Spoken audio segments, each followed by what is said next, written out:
Last video opinion as relevant fact में हम लोग ने सेक्शन 39 से 41 तक के टॉपिक को कवर कर लिया था। अब हम लोग सेक्शन 42 और 43 को देखते हैं। चलिए स्टार्ट करते हैं।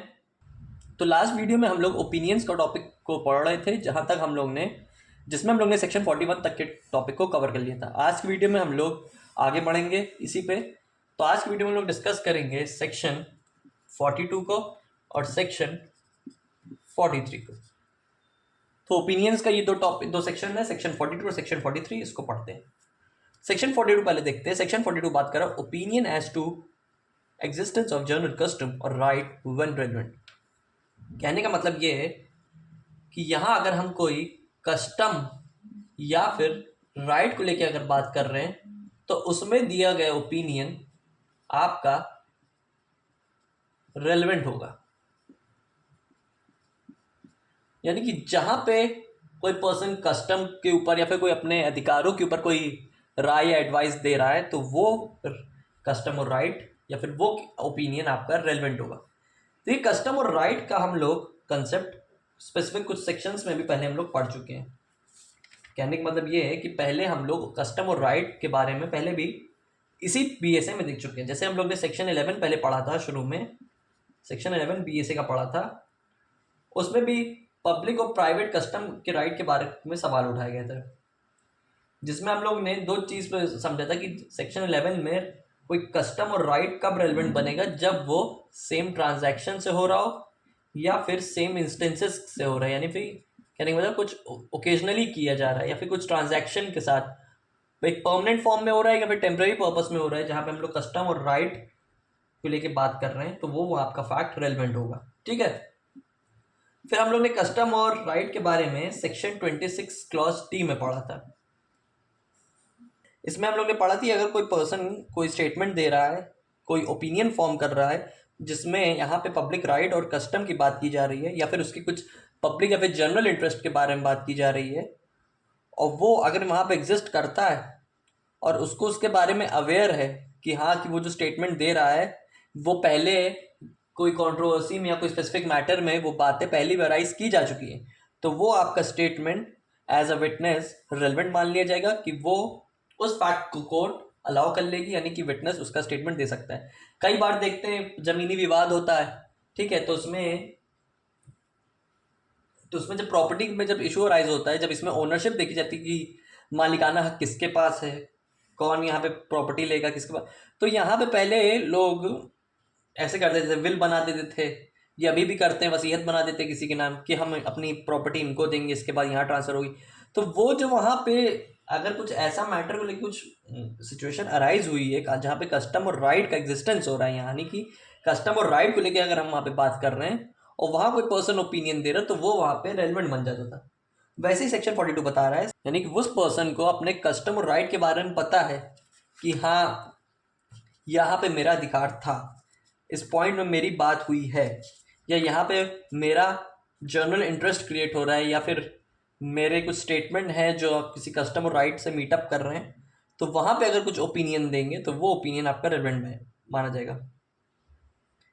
यानी कि कोर्ट जब कोई जनरल कस्टम या फिर राइट पे अपना ओपिनियन दे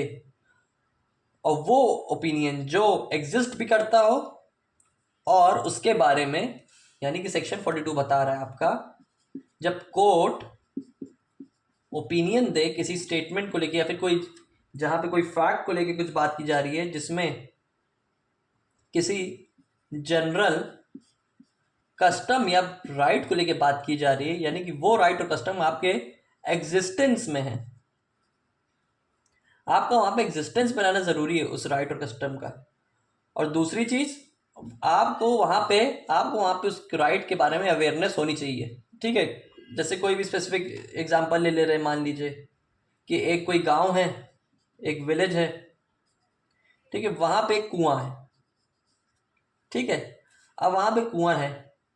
अब यहाँ पे विलेजर्स यहाँ पे जाते हैं, उस कुएं से पानी निकाल लेते हैं, ठीक है। तो ये उनका एक जनरल राइट है, यानी कि ये ऑल पर्सन पे लाई करेगा। इसका एक्सप्लेनेशन बताया गया है, जैसे इसमें क्लास ऑफ पर्सन है, कुछ गांव के लोग हैं, अब वहाँ पे उनका राइट है। अब कल को वहाँ पे कोई थर्ड पर्सन या कोई बाहरी आदमी उसमें टांग फंसाए या वहाँ कुएं में से पानी निकाले, तो वो वहाँ यहाँ पे कोई उसके कस्टमर राइट का वॉयलेशन हुआ है। लेकिन गांव के सरपंच ने यहाँ पे उसमें ओपिनियन दिया हुआ है, या गांव के सरपंच ने कुआं बनाया है गांव वालों के लिए कि आप उसमें पानी यूज़ कर सकते हैं वहाँ पे, तो उनका जो ओपिनियन है वो कल को रेलेवेंट फैक्ट बन सकता है। ठीक है, उसमें एक ओपिनियन कोड फॉर्म कर सकती है। कहने का मतलब है कि कोई अगर गांव है, वहाँ पे कुआं है, ठीक है, अब वहाँ पे विलेजर्स क्या करते हैं, वहाँ से पानी निकाल रहे हैं। तो यहाँ पे उनका एक ये जनरल राइट क्रिएट हुआ है। तो यहाँ पे यही बता रहा है कि सेक्शन 42 कि वहाँ पे जहाँ पे अगर हम कोई जनरल कस्टम या राइट को लेके कोई बात करते हैं, इसमें किसी पर्सन ने ओपिनियन दिया है और वो ओपिनियन एग्जिस्टेंस में आएगा, तो वो आपका फैक्ट रेलेवेंट कहलाएगा, वो ओपिनियन आपका रेलेवेंट होगा। ये बताता है सेक्शन 42। सेक्शन 43 देखते हैं, opinions as to usages, tenets etcetera when relevant. अगर हम कोई ओपिनियन दे रहे हैं, कोई स्पेसिफिक प्रिंसिपल या कोई स्पेसिफिक रूल, वो रूल जो मेन की बॉडी से जुड़ा हो, फैमिली से संबंधित हो, कोई कॉन्स्टिट्यूशनल राइट मिला हो आपको रिलीजन से रिलेटेड, यानी कोई रिलीजियस राइट है आपके पास, जहाँ पे कोई चैरिटेबल फाउंडेशन को लेके बात की जा रही है, या फिर कुछ ऐसे शब्द जो कुछ पर्टिकुलर एरिया में ही यूज़ किए जाते हो, या कुछ स्पेसिफिक क्लास ऑफ पीपल में यूज़ किए जाते हो, जिनके पास स्पेशल नॉलेज हो,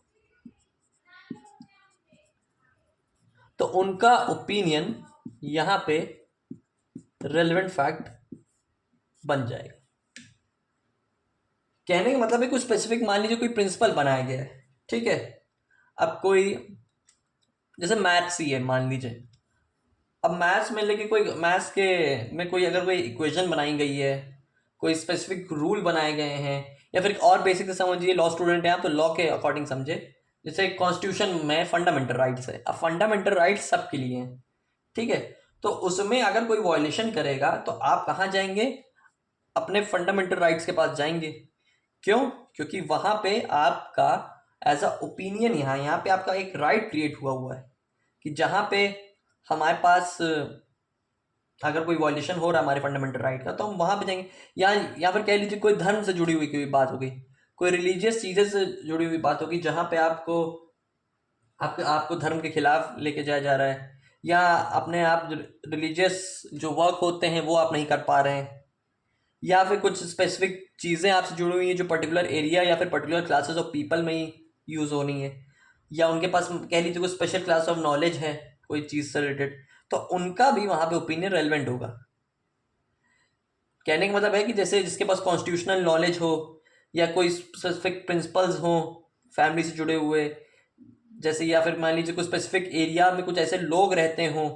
जिनके पास स्पेशल नॉलेज है, तो उनकी स्पेशल नॉलेज अगर कोई स्पेसिफिक इशू में यूज़ की जाती तो वो वहाँ पे रेलेवेंट मान ली जाएगी, क्योंकि वो स्पेशल क्लास ऑफ पीपल, इनको स्पेशली स्किल्ड पर्सन कहा गया है, तभी तो इनको एक्सपर्ट्स रखा है। यानी कि ऐसे पर्सन जिनके पास कोई स्पेसिफिक नॉलेज हो, फैमिली से रिलेटेड, कुछ कॉन्स्टिट्यूशन से या फिर रिलीजियस